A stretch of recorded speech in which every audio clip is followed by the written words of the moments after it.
My husband demanded a DNA test for our son. He doubted me. He accused me of cheating. He destroyed our family because of a suspicion. The test proved I never cheated. He was the father, 99.99% match. But then the lab discovered something shocking, something that destroyed his family, a secret his mother had hidden for 30 years. And you won't believe what it was.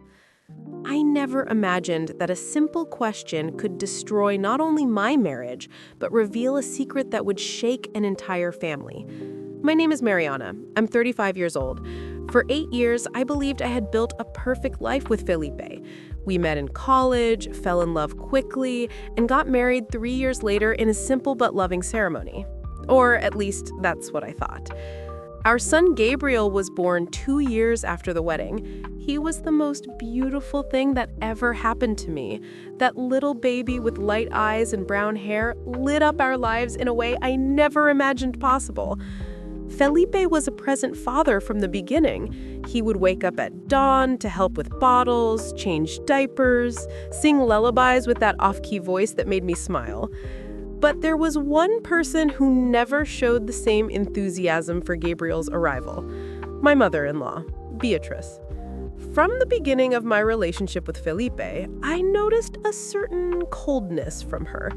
Nothing obvious, nothing that could be clearly defined as hostility, but that kind of subtle rejection that manifests itself in disapproving looks, seemingly innocent comments, and an emotional distance I could never overcome. Beatrice was a woman of 62, elegant, always impeccably dressed and made up. She came from a traditional family in the city and made sure everyone knew it. From the start, it was clear I wasn't exactly the type of daughter-in-law she had imagined for her only son. My family was simple, hardworking. My father was a mechanic and my mother was a public school teacher. We didn't have the pompous surname or the social connections that Beatrice considered important. When Gabriel was born, I hoped the arrival of a grandson would soften Beatrice's heart. But the opposite happened. She visited rarely, and when she did, she held the baby with a stiffness that contrasted with the natural affection I saw in other grandmothers. There was something in her eyes when she looked at Gabriel, something I couldn't quite decipher. It was almost as if she was searching for something in the boy's face, something she wasn't finding. 3 months ago, I started noticing subtle changes in Felipe's behavior. He was arriving home later from work, spending more time on his phone, and seemed distant, lost in thoughts he didn't share with me. When I asked if everything was okay, he would respond with a forced smile. "Everything's fine, just tired from work." But I knew my husband, and that wasn't just tiredness. It was at a Sunday dinner at Beatrice's house that everything really started to unravel. She had insisted we come, saying she had news to share with the family. Gabriel, now 5 years old, was playing happily in the living room when Beatrice called everyone to the table. The meal started normally with trivial conversations about work and vacation plans. That's when Gabriel ran to the table, showing a drawing he had made. "Grandma, look! I drew our family!" he exclaimed, extending the paper proudly. Beatrice took the drawing and examined it for a long moment. Her face remained expressionless as she studied the childish lines. "How interesting. You know, Gabriel, it's curious how you don't look like anyone in our family. The eyes, the shape of the face, even the hair color, it's all so different." The silence that followed was uncomfortable. I felt my heart race. I looked at Felipe, expecting him to say something, to defend our son, to reprimand his mother for the inappropriate comment. But he just lowered his eyes to his plate, moving his food without apparent appetite. "Beatrice," I began, trying to keep my voice calm. "Gabriel is only 5 years old. Children change a lot as they grow up."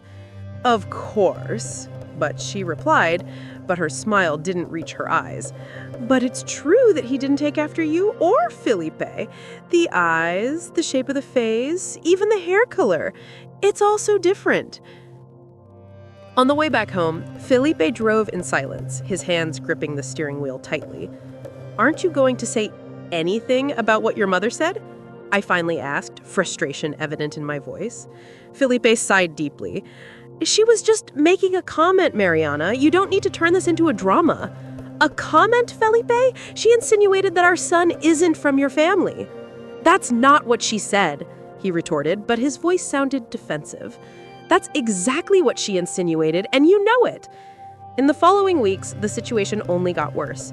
Felipe was increasingly distant. I caught him several times looking at old photos of his family, comparing features, searching for similarities that seemed to be absent in our son. One night, about 2 weeks after that fateful dinner, I found Felipe in the office with his laptop open. On the screen was a genetic analysis laboratory website, specifically on the page about paternity tests. He quickly closed the laptop when he saw me, but it was too late. "Felipe, what was that?" I asked, feeling a chill in my stomach. "Nothing," he replied, avoiding my gaze. "A paternity test is not nothing." He stood up, running his hands through his hair in a gesture of frustration. "Mariana, I just need to be sure." "Sure of what, Felipe? You were there when Gabriel was conceived.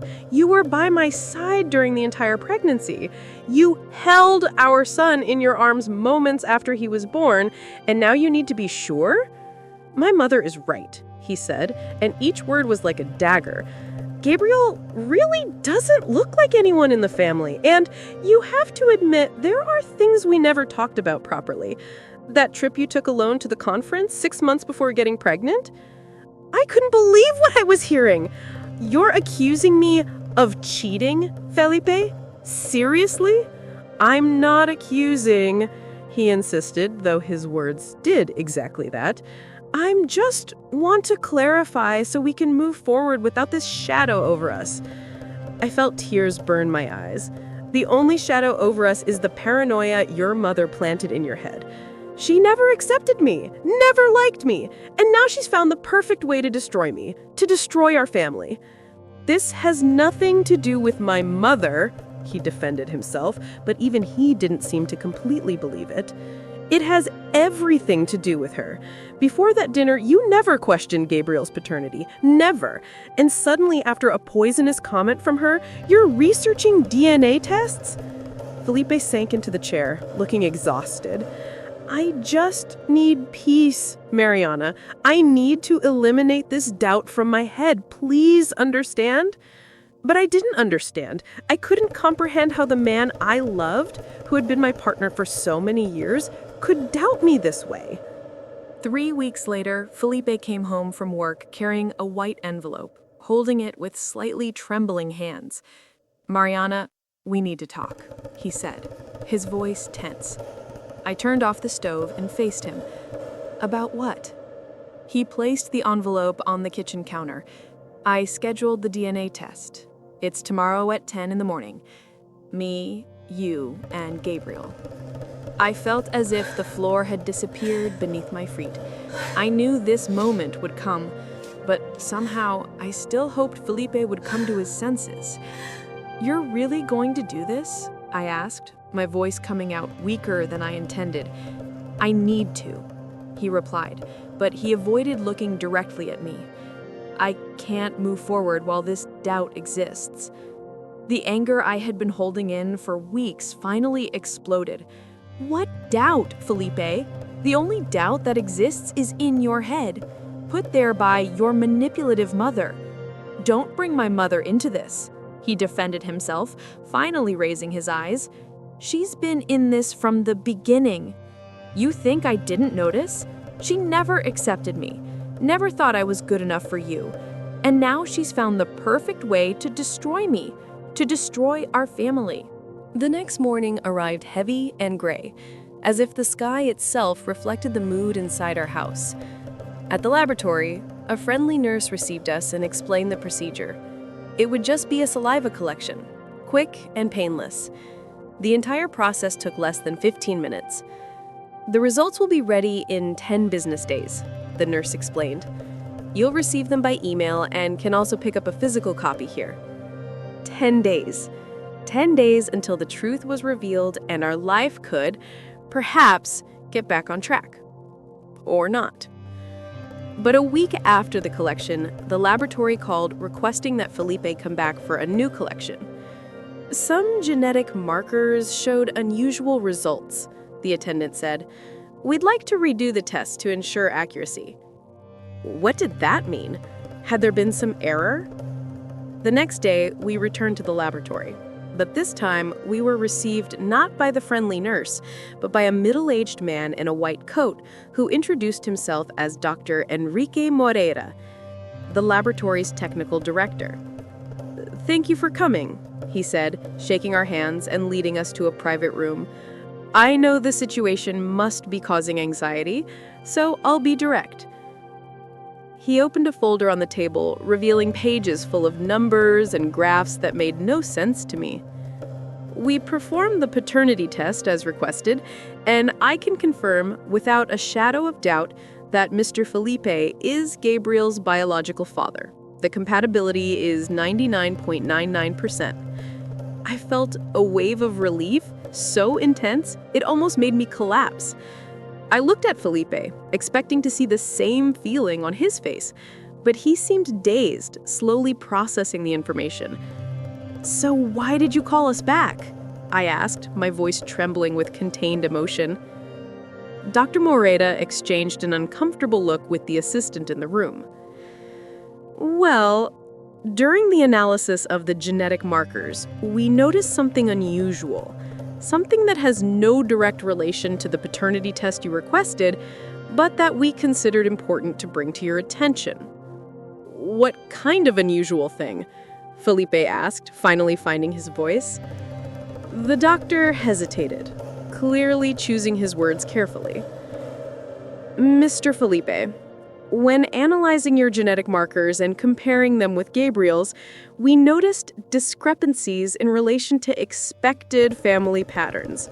Specifically, there are markers that should have come from your parents, but that are absent or inconsistent."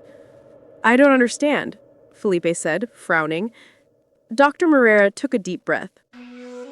"What I'm trying to say is that based on the genetic analysis, there's a very high probability that one of your biological parents is not who you believe them to be." The silence that followed was absolute. You could hear the low hum of the air conditioning and the sound of footsteps in the corridor outside. We went straight to Beatrice's house. It was an imposing building in an upscale neighborhood, surrounded by impeccably maintained gardens. Beatrice answered the door wearing a beige linen outfit, her hair perfectly arranged. "Felipe, Mariana, what a surprise. I didn't know you were coming today." "We need to talk, Mom. Now." Beatrice led us to the living room, the same one there where weeks ago she had made the comment that started this entire avalanche. "About what do we need to talk?" she asked, her voice carefully modulated. "The DNA test came back," Felipe replied, taking a deep breath. "Gabriel is my son. 99.99% compatibility. Mariana never cheated on me. She was never unfaithful. Everything you insinuated, everything you planted in my head were lies." Beatrice opened her mouth to respond, but Felipe raised his hand, interrupting her. "But there's more," he continued, and his voice now trembled. "During the genetic analysis, they discovered something. Inconsistencies in the genetic markers. Inconsistencies that suggest one of my biological parents is not who I always believed them to be." The silence that followed was deafening. I watched Beatrice's face and saw the mask of composure begin to crack. Her skin went pale. Her hands, which had been calmly crossed, now gripped each other tightly.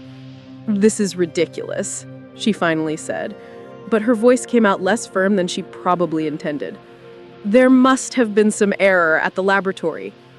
"They redid the test," I informed, keeping my voice calm but firm. "If you really are his biological mother, the test will confirm it." "Why the refusal?" Beatrice shot me a look of pure venom. "Because this is an insult. After everything I've done for this son, after all the sacrifices. Mom, Felipe's voice cut through the air like a blade. Please, I need to know the truth. Beatrice looked at her son, and for the first time since I'd known her, I saw her armor of perfection completely crumble. She sank into the armchair, her hands covering her face. I didn't want you to find this out this way, she murmured, her voice muffled by her hands. I didn't want you to find out at all. The world seemed to stop. Felipe froze, processing those words. Find out what? He asked, but his voice was just a whisper. Beatrice lowered her hands, revealing a face that seemed to have aged 10 years in a matter of minutes. There were tears, real tears, running down her impeccably made-up cheeks. I was 25 when I met your father, she began, her voice shaking. Roberto was everything I always wanted. Stable, from a good family, hard-working. We got married 6 months after meeting. It was a perfect marriage, at least on the surface. She paused, wiping tears with a tissue she pulled from her pocket. But Roberto traveled a lot for work. He'd be gone for weeks, and I was alone, young, insecure. I met someone, a man at the club where I played tennis. He was charming, attentive. Everything I felt was missing in Roberto. Felipe had become so still, he looked like a statue. It was a brief affair. It lasted only a few months. I ended it when I realized the mistake I was making. But then, I discovered I was pregnant. And I wasn't sure. I wasn't sure who the father was. My God, Felipe murmured, collapsing into the nearest chair. Roberto found out when you were 3 years old. He did a paternity test without telling me. When he confronted me with the results, I thought my world had ended. But he decided to stay. Decided to raise you as his son because he already loved you. You were his son in every way that really mattered. Who? Felipe asked, his voice hoarse. He died, Beatrice replied quickly. A car accident years ago. You never knew him, never knew of his existence. I looked at Felipe and saw a completely shattered man. His identity, his understanding of who he was and where he came from had all been turned upside down in a matter of minutes. Why? He finally asked, looking at Beatrice with a mixture of pain and anger. Because I was ashamed, Beatrice exploded, because I made the biggest mistake of my life and spent 30 years trying to make up for it, trying to be the perfect mother, the perfect wife, keeping everything under control. And then you married Mariana. She paused, closing her eyes as if gathering courage to continue. When Gabriel was born, I looked at that baby and saw my sin reflected back at me, she confessed. He didn't look like anyone in our family because you're not really from our family. And that tormented me. It was a constant reminder of my betrayal and of my deception. So you decided to project your guilt onto me, I completed, understanding finally arriving. You planted doubts in Felipe's head about Gabriel because you were reliving your own story. Beatrice didn't deny it. She just sat there, a broken woman, her facade of perfection finally destroyed. When Roberto returned from his trip 3 days later, we expected anger, perhaps denial, but what we saw was resigned sadness. I always knew that one day you'd find out, Roberto said, sitting heavily on our living room sofa. Part of me even hoped it would be sooner, so I wouldn't have to carry this weight alone for so long. Why? Felipe asked, his voice loaded with emotion. Why did you stay? Why did you raise me knowing I wasn't your biological son? Roberto looked at Felipe with teary eyes. Because the moment I held you in my arms for the first time, you became my son. Biology doesn't define fatherhood, Felipe. Love does. And I always loved you. Always. But Mom, your mother made a mistake, Roberto said carefully. A terrible mistake that haunted us for 3 decades. But she also suffered in her own way. The guilt consumed her, transformed her into the controlling woman you know. She spent her entire life trying to build a facade of perfection to hide that moment of weakness. That doesn't justify what she did, I defended. She almost destroyed our marriage because of her own guilt. Roberto nodded sadly. You're right, Mariana, and she'll have to live with the consequences of that. But I hope that one day, when the pain diminishes, you can find a path to forgiveness. Not for her, but for yourselves. That night, Felipe and I had the conversation we've been postponing since the revelation at the laboratory. I don't know if I can forgive you completely right now, I began, choosing my words carefully. What you did, the accusations you made, the way you doubted me, it hurt deeply, Felipe. It hurt in a way I don't know will completely heal. Felipe nodded, tears running down his face. I know, and I don't expect you to forgive me easily. I don't deserve it. I let my mother's paranoia poison my mind. I let doubt destroy the trust we built over the years. I was an idiot and a coward. You were manipulated, I admitted. Beatrice knew exactly where to push to plant those doubts. But you also chose to believe her instead of believing me, and that choice has consequences. What do you want? Felipe asked, his voice desperate. What can I do to start fixing this? I thought for a long moment before responding. Therapy. For you and for both of us as a couple. You need to process all of this. The revelation about your paternity, your mother's betrayal, how it affected you. And we need to rebuild the trust between us. But it's going to take time, Felipe. A lot of time. I'll do whatever is necessary, he promised. But I need to know, is there still hope for us? Or did I completely destroy our family? I looked at the man in front of me, the father of my child, my partner of 8 years. He was broken. But for the first time in weeks, I saw clarity in his eyes. A clarity born from pain and understanding. There's hope, I finally replied. Because I still love you, even hurt. And because I believe you can learn from this and become a better man. But it won't be easy, and it will require real work from both of us. Felipe hugged me, and I let myself sink into that embrace, feeling the familiarity and comfort that had been missing for so long. We started couples therapy 2 weeks later. The first sessions were intense. I was finally able to express all the pain, anger, and humiliation I had felt. Felipe listened, really listened, without defending himself or making excuses. Mariana is right to be hurt, our therapist said during a particularly difficult session. Trust is the foundation of any relationship, and when it's broken, rebuilding is a long and painful process. Felipe, you can't expect everything to go back to normal just because the truth was revealed. The damage was done and needs to be repaired, brick by brick. Felipe was also doing individual therapy, working through the complex emotions related to the discovery about his paternity. 3 months after the DNA test, we had Gabriel's 6th birthday. We decided to have a small party, just close family and a few friends from school. It was the first time Beatrice was invited to a family event since the revelation. She arrived discreetly, carrying a carefully wrapped gift. She was thinner, with some deeper expression lines on her face.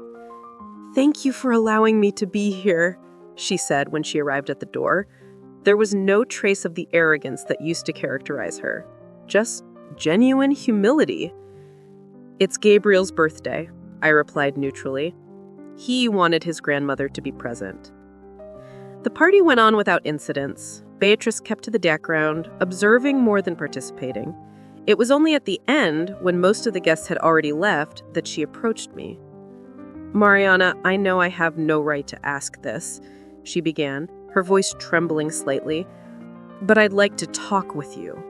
if you'll allow me. I looked at Felipe, who was a few meters away talking with Roberto. He nodded almost imperceptibly, giving me the choice. 5 minutes, I agreed, taking her to the backyard. We stood there, two women who had been enemies, now forced to find some kind of common understanding. I was wrong, Beatrice said without beating around the bush. Wrong in everything. In the way I treated you from the beginning, in the doubts I planted, in the pain I caused. I spent my entire life trying to hide my own moral failure, and in the process, I committed an even greater failure. I remained silent, letting her continue. Therapy made me face truths I spent decades avoiding. I realized I never accepted you, not because you weren't good enough, but because you were too good. You were the mother I never was, the faithful wife I couldn't be. You represented everything I had failed to achieve, and that consumed me with envy and resentment. Are you asking for my forgiveness? I asked directly. Beatrice hesitated, then shook her head. No, I have no right to ask for forgiveness. What I did is unforgivable. I'm just trying to explain, trying to make you understand that my cruelty came from a place of deep self-hatred, not hatred for you. I looked at this woman who had caused so much suffering, and for the first time, I felt something beyond anger. I felt pity. Your self-hatred almost destroyed a family, almost destroyed your son. Your acceptance of this is a first step, but it doesn't erase the damage caused. I know, she murmured, and I'll spend the rest of my life trying to make peace with that. 6 months passed. Therapy continued, both individual and couples. Felipe had reconnected with Roberto in a deeper way, now understanding the sacrifices his father, because that's what Roberto was, regardless of genetics, had made for him. Beatriz remained peripheral in our lives, but her presence was no longer toxic. One Sunday afternoon, while I was preparing lunch, Gabriel came into the kitchen with a drawing in his hands. "Mom, I drew our family," he announced proudly, just like he had done at that fateful dinner months ago. My heart tightened for a moment, but I took the drawing and examined it. There we were, Felipe, me, Gabriel, even Roberto, drawn with his characteristic gray hair. And in the corner, smaller than the others, was Beatriz. "It's beautiful, my love," I said, hugging my son. "I'm going to put it on the fridge." As I fixed the drawing with a magnet, I looked at those stick figures drawn with childish love, and I realized that was the truth. Despite everything, despite the lies, the accusations, the painful revelations, we were still a family. Different, patched up, marked by scars, but still a family. Felipe came into the kitchen, kissing my neck softly. "What are you thinking about?" he asked. "About how we got here. About how we survived all of this." "We survived because you didn't give up on us," he said, and there were tears in his eyes. "Even when you had every right to give up, you chose to fight. You chose to give me another chance." "I chose to fight for our family," I corrected, "for Gabriel, for us, for what we built together. But Felipe, you understand that complete trust will never fully return. There will always be a part of me that guards that pain." "I know. And I'll spend the rest of my life proving I deserve the chance you gave me, proving that man who doubted you isn't me, that I can be better." And he was being. Day after day, in small actions and grand gestures, Felipe showed me he was a different man from the one who had requested the DNA test. More humble, more aware, more appreciative. Roberto started visiting regularly, bringing Gabriel books and educational toys. He and Felipe had long conversations about fatherhood, about what really makes a father. And Gabriel, in his childish innocence, loved having his grandfather so present. Beatriz, following her therapist's recommendations, wrote letters of apology to me, to Felipe, even to Gabriel, which he would read when he was older. She didn't expect responses, didn't ask for forgiveness, just acknowledged her guilt and expressed genuine remorse. One night, about 8 months after the entire DNA test saga, I found Felipe in the office looking at an envelope. When I approached, I recognized it. It was the envelope from the laboratory, the one that had started that entire painful journey. "I was thinking about burning this," he said, showing me the paper. "Destroying this reminder." I took the envelope from his hands and studied it. After a moment, I shook my head. "No," I said.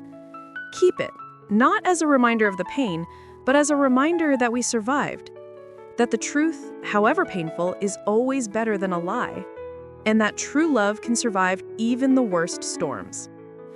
Felipe hugged me tightly. And we stood there, holding each other. Two survivors of a war that almost destroyed everything we loved. Months later, on a sunny Saturday afternoon, we were all gathered in the garden. Felipe was grilling, Roberto was playing with Gabriel on the swing, and I was talking with my mother, who had come to visit. Even Beatriz was there, sitting in a corner, watching the scene with an expression I had never seen before. It wasn't arrogance, it wasn't control, it was peace. She approached me hesitantly. "Can I help you with something?" she asked timidly. I looked at her.